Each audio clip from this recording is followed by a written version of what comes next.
Masih bersama dengan Direktur Eksekutif dari Lingkar Madani, Bang Ray Rangkuti. Bang Ray, ini tadi kita sempat ngobrol nih ya, sebelum kita jeda tadi. Jadi menarik ketika peluang seorang Puan Maharani untuk menjadi Ketua DPR RI kembali begitu ya. Kalau kita lihat dari rekam jejak kepemimpinan dari seorang Puan Maharani di DPR selama 5 tahun terakhir yang sudah kita lihat dan yang akan kita baca nanti kalau misalnya jadi terpilih lagi. Ini kan akan jadi pembeda ya ketika pimpinan DPR ini dari partai pemenang yang bukan juga mendukung presiden. Nah, ini menariknya nanti nih kalau Mbak Puan terpilih kembali, istilah terpilih itu menurut saya kurang tepat sih. Kenapa gitu? Karena itu udah jatah mereka memang. Tapi kan namanya bukan Puan. Iya. Bisa aja kan? Karena yang disodorkan kan cuma Puan kan. Nah jadi sebetulnya lebih tepat disebut penetapan pimpinan DPR gitu ya, proses penetapan. Karena pemilihannya itu ada di praksi-praksinya.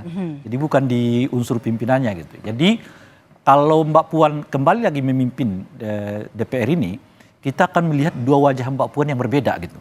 Pertama kalau sebelumnya itu istilah saya itu stempel kepada pemerintah. DPR ini kan relatif seperti 5 tahun sebelumnya dipimpin oleh Mbak Puan kan, dengan segala dinamikanya, termasuk di dalamnya kita kenal dulu mic-nya yang sedang dimatikan, ya kan. Lalu yang menarik di periodenya Mbak Puan memimpin itu adalah banyak undang-undang yang dibahas dengan cara bypass, ya undang-undang Omnibus Law misalnya, revisi undang-undang KPK misalnya ya, dan setelah itu banyak kesempatan untuk memasukkan undang-undang revisi undang-undang melalui jalur kumulatif terbuka. Nah itu yang mengakibatkan banyak juga kontroversi ujung-ujungnya. Nah, 5 tahun ke depan kalau benar PDI Perjuangan memposisikan dirinya sebagai oposisi, berarti ada peran Ibu Puan yang juga kelihatan akan berbeda.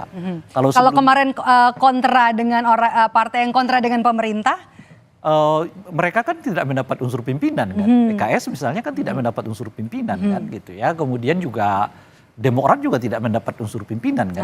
Nah sekarang yang memimpin DPR itu adalah partai yang besar kemungkinan mengoposisi adalah pemerintah. Nah oleh karena itulah wajah Ibu Puan ini besar kemungkinan akan berbeda dengan apa yang ia perankan pada 5 tahun terakhir. Dan itu terlihat dalam 1 tahun terakhir ini. Dalam 1 tahun terakhir ini justru PDI dengan Gerindra banyak yang memblok berbagai kebijakan presiden. Terakhir adalah soal rencana ekspor pasir laut kan. Justru yang maju ke depan terlihat memblok ketentuan itu adalah PDI Perjuangan dengan Gerindra gitu. Nah yang menarik juga adalah soal kohesi antara unsur pimpinan.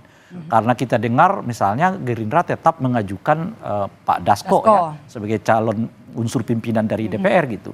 Sementara Dasko kemarin agak maju ke depan ketika mengusulkan dibalik revisi undang-undang pilkada yang berlanjut ke paripurna gitu ya, meskipun paripurna dibatalkan, di mana Ibu Puan tidak tampil karena memang alasannya saat itu sedang berada di luar negeri gitu kira-kira ya.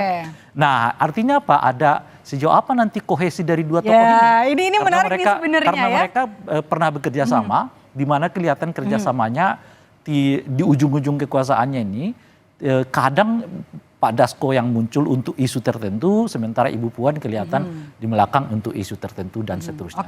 Kita bahas unsur pimpinan begitu ini berarti ada perbedaan ya dengan pimpinan periode 2019-2024 ya?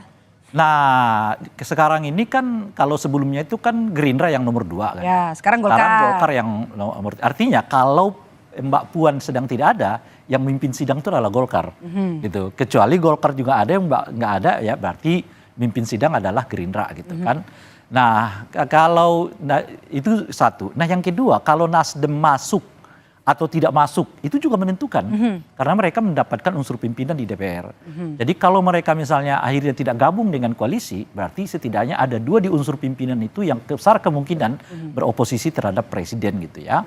Nah apalagi kalau juga PKB tidak masuk misalnya, berarti ada 3 dari 5 unsur pimpinan itu besar kemungkinan adalah mengoposisi Pak pemerintah gitu. Itu bisa berat loh. Jadi jangan kita anggap bahwa unsur pimpinan ini hanya stempel-stempel aja. Kenyataannya tidak. Jangan kita mengatakan bahwa unsur pimpinan ini hanya sebagai speaker-speaker aja. Kenyataannya tidak. Jadi dari perolehan ini sebenarnya kita sudah bisa membayangkan, sudah bisa membaca apa yang akan terjadi dalam. Yang saya mau katakan begini, kalau kita merujuk ke teorinya, undang-undang. Kalau ke teori mereka ini kan cuma speaker aja. jadi juru bicara DPR dan sekaligus pemimpin sidang-sidang di DPR. Kenyataannya peran mereka justru sangat menentukan apakah DPR ini terlihat maju atau tidak gitu. Itu kenyataannya. Misalnya begini, kan kita nggak bisa membayangkan unsur pimpinan yang membalekkan revisi undang-undang pilkada itu lalu mengatakan paripurna besok harinya gitu. Kalau unsur pimpinannya nggak tanda tangan, unsur pimpinannya nggak kelola, nggak akan kejadian. Betul. Itu. Kan kira-kira gitu ya. Betul. Nah sebaliknya nggak kebayangkan oleh kita kalau undang-undang Omnibus Law misalnya ditolak bersama-sama unsur pimpinan, nggak akan bisa dirapatkan, nggak bisa diparipurnakan. Itu artinya butuh lebih 6 bulan untuk menyelesaikan undang-undang Omnibus Law gitu. Jadi atau undang-undang yang bersifat kumulatif itu terbuka tadi masuk di tengah jalan. Semua pintunya adalah melalui unsur pimpinan. Jadi kalau kita lihat suasana sidang yang sudah terjadi selama periode itu sebelumnya pimpinan sidang itu menentukan. Okay. Nah dalam bahasa yang lain, kalau pemerintah tidak menguasai legislatif, boleh jadi tidak seenak Pak Jokowi gitu loh. Kan Pak Jokowi pingin begini kejadian di DPR kan. Pingin begini kejadian di DPR gitu. Kecuali satu tahun terakhir ini yang saya sebut. Nah kalau nanti Pak Prabowo pingin ini, pingin itu. Misalnya APBN soal menaikkan APBN untuk makan siang gratis lah. Tapi waktunya kira-kira sampai nanti pelantikan akan bisa cukup gak untuk merangkul supaya nanti suaranya parlemen ini? Ini makanya kan tadi Mbak Valen melaporkan kepada kita ini agak dinamis kata dia. Jangan-jangan udah mulai dibaca nih unsur penting dari pimpinan ini gitu DPR. Ya. Apakah akan makanya maunya cepat tadi. Makanya cepat dan lambat itu menurut saya bagian dari dinamika. Kalau jadi ada ingin cepat-cepat ya artinya jangan utak-utak lagi kan kira-kira gitu. Kan kemarin pernah gitu rapat paripurna besoknya. Iya, ya karena memang dari agenda kan sekarang mereka langsung ini kan bagian sudah masuk sidang pertama mereka. Itu untuk salah satu agendanya itu adalah menentukan siapa unsur pimpinan kan. Yang kedua adalah menentukan komisi-komisi yang akan dibentuk. Kalau komisinya belum dibentuk itu artinya mereka harus tunda.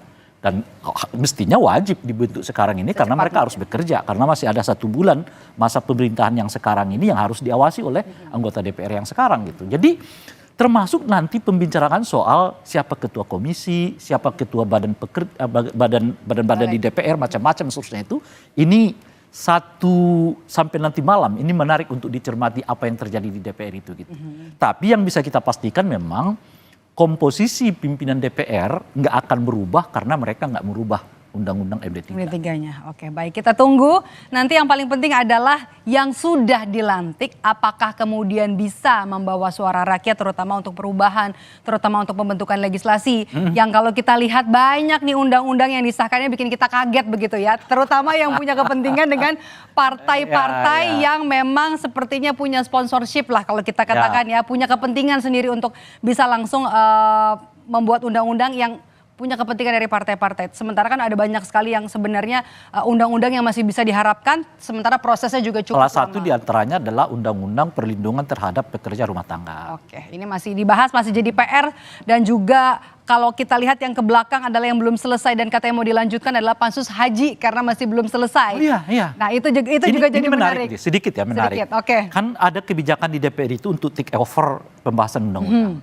Jadi undang-undang yang belum selesai dibahas tahun ini bisa di-offer kepada anggota DPR. Dan pansus hajinya juga sudah oke. Nah pertanyaannya adalah apakah satu pansus yang sudah dibentuk pada periode sebelumnya bisa di-take over juga oleh anggota pansus? Nah ini juga jadi menarik ya karena berhubungan dengan pemerintah yang lagi-lagi presidennya ini bukan dari partai pemenang pemilu ini jadi PR. Terima kasih sudah bergabung bersama kami di Rumah Pilkada. Bang Ray Rangkuti, Direktur Eksekutif Lingkar Madani, tetaplah bersama kami di Rumah Pilkada.